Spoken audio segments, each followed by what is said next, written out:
Pertemuan kali ini kita akan membahas soal ulangan yang kalian kerjakan di pertemuan sebelumnya. Yang pertama, laju reaksi 2A plus 2B menghasilkan 3C plus D dapat dinyatakan sebagai laju bertambahnya konsentrasi. Pengertian laju reaksi dapat dinyatakan sebagai laju berkurangnya reaksi atau laju bertambahnya hasil reaksi. Di sini jika ditanyakan laju bertambahnya, maka jawabannya ialah hasil reaksinya, yaitu C atau D. Jawabannya C ya. Untuk A dan B itu laju berkurangnya. Next di nomor 8. Dia faktor yang menyebabkan uap bensin lebih mudah terbakar daripada bensin cair. Kenapa yang berwujud uap lebih mudah terbakar dari bensin yang berwujud cair? Itu dikaitkan dengan luas permukaannya ya. Karena yang berwujud uap daya sentuhnya lebih besar bila dibandingkan dengan bensin yang berwujud cair. Jawabannya E. Next di nomor 11. 11 itu juga berkaitan dengan faktor-faktor yang mempercepat laju reaksi. Di sini antara batu pualam dan larutan asam klorida. Yang ditanyakan reaksi yang berlangsung paling cepat. Berarti antara pualam yang berbentuk keping dan serbuk, yang lebih besar luas permukaannya ialah yang berbentuk serbuk ya. Untuk konsentrasi, semakin besar konsentrasinya maka laju reaksinya pun semakin cepat. Berarti di sini kita pilih percobaan 2 dan 4 yang berbentuk serbuk dan yang konsentrasinya lebih besar. Antara percobaan 2 dan 4 ialah yang nomor 4 ya, serbuk yang konsentrasinya 2. Jadi jawabannya D4. Lalu di sini ada di nomor 12 menanyakan rumus laju reaksinya dari percobaan NO dan Br2 menghasilkan 2 NOBr. Untuk menentukan rumus laju reaksi, kita tentukan dulu order reaksi si reaksinya, yaitu order reaksi NO dan Br2. Untuk menentukan order reaksi NO, maka kita cari konsentrasi Br2 yang sama. Untuk konsentrasi Br2 yang sama, di sini percobaan 1, 4, 5. Saya ambil yang percobaan 1 dan 4. Ini dia, udah saya tulis jawabannya. Untuk menghitung order reaksi NO, kita ambil percobaan 1 dan 4. Dari rumus laju reaksi R sama dengan K dikali dengan konsentrasi reaksinya. Di sini Br2 konsentrasinya sama di percobaan 1 dan 4, kita bisa coret. Di sini K-nya juga sama, maka di percobaan 1 dan 4 laju reaksinya 6/24. Di sini konsentrasi di percobaan 1 dan 4 untuk NO 0,1, NO yang percobaan keempat 0,2.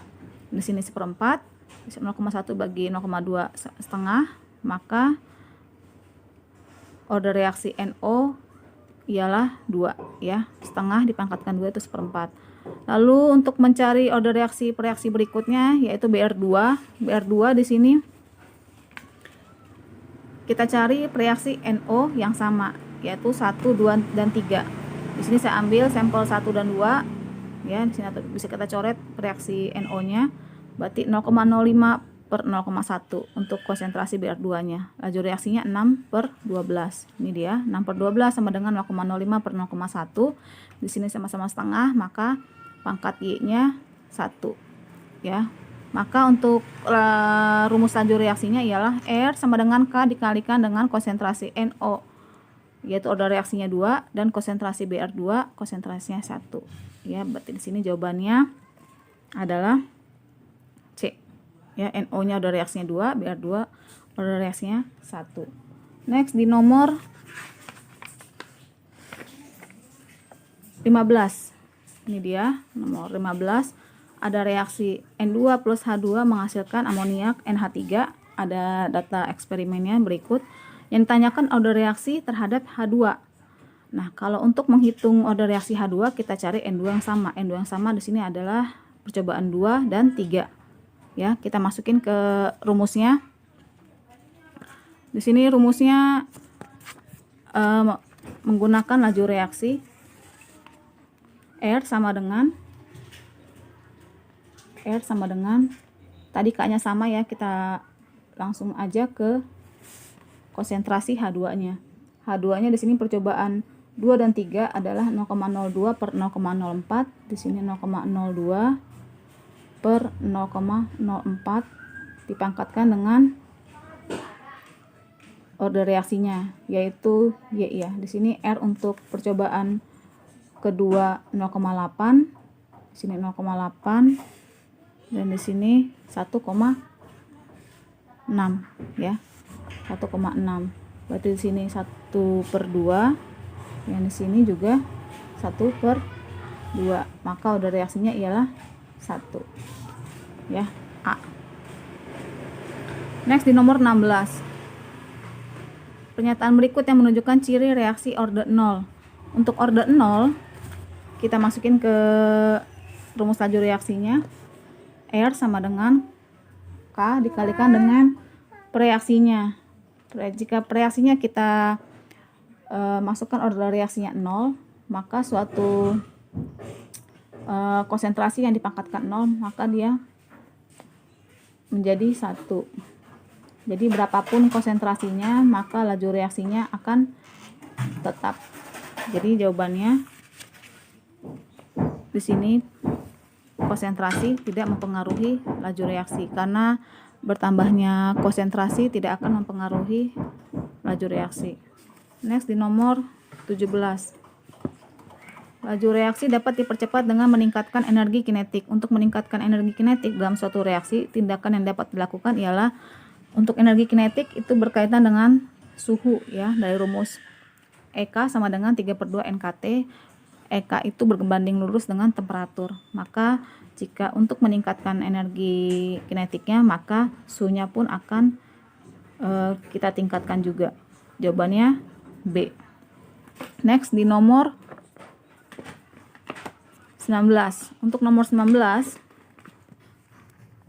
berikut ini pernyataan yang tidak benar mengenai katalis adalah: untuk katalis itu tidak ikut bereaksi karena dia akan muncul kembali di produk. Maka jawabannya ialah di sini yang pertama, katalis dapat mempercepat laju reaksi benar dengan cara menurunkan energi aktivasi atau mencari jalan lain yang energi aktivasinya lebih rendah. Yang B, katalis ikut terlibat dalam reaksi. Benar, katalis ikut terlibat tapi tidak ikut bereaksi. Ya. Katalis menyediakan jalur reaksi yang lebih efisien. Benar. Penambahan katalis dapat menaikkan energi aktivasi. Ini salah, karena penambahan katalis dia mencari jalur lain yang energi aktivasinya lebih rendah. Jadi menurunkan, ya, mencari energi aktivasi yang lebih kecil, bukan menaikkan energi aktivasi. Setelah reaksi selesai, katalis dapat diperoleh kembali. Iya benar, makanya katalis tidak ikut bereaksi karena di produk dia akan diperoleh kembali. Berikutnya di nomor 47, suatu reaksi berlangsung pada suhu 25 derajat Celcius. Jika setiap kenaikan suhu 10 derajat Celcius, laju reaksinya meningkat 2 kali, maka kecepatan reaksi pada suhu 75 derajat Celcius dibandingkan pada suhu 25 derajat Celcius akan meningkat. Di sini kita menggunakan rumus menghitung laju reaksi, kenaikan laju reaksi, yaitu R pada saat suhu akhir sama dengan kenaikan laju reaksinya dipangkatkan dengan T2 min T1, suhu akhir dikurangi suhu awal, dibagi dengan kenaikan suhunya delta T, lalu dikalikan dengan laju reaksi awalnya. Ya, di sini R2 kenaikan laju reaksi suhu yang akhir sama dengan diketahui kenaikan laju reaksinya di sini meningkat 2 kali, maka N-nya 2, T2-nya 75, T1-nya suhu awalnya 25, kenaikan suhunya yaitu 10 derajat Celcius. 10 derajat Celcius dikalikan dengan R1-nya. R1-nya kita masukin R1 di sini. Lalu R2 sama dengan 2 dipangkatkan dengan 75 min 25 sama dengan 50 bagi 10 sama dengan 5. Di sini kalikan dengan R1. Maka laju reaksi akhirnya mengalami kenaikan sebesar 32 dari laju reaksi awalnya. Maka jawabannya ialah yang D. Ya. Soal yang terakhir ya di nomor 50. Jika suhu dinaikkan, laju reaksi akan meningkat. Penjelasan dari pernyataan tersebut yang paling tepat adalah bahwa naiknya suhu berkaitan dengan energi kinetik. Maka di sini A menaikkan konsentrasi awal reaksi, salah. Menyebabkan turunnya energi aktivasi, ini berkaitan dengan katalis. Yang C meningkatkan tumbukan antar molekul yang menghasilkan reaksi. Ya benar yang C, karena dengan semakin tingginya energi kinetiknya maka kesempatan untuk reaksi mengalami tumbukan semakin besar. Sedangkan untuk yang D meningkatkan energi aktivasi itu salah. Yang E meningkatkan entalpi juga tidak berkaitan. Maka jawabannya yang C ya, meningkatkan tumbukan antar molekul.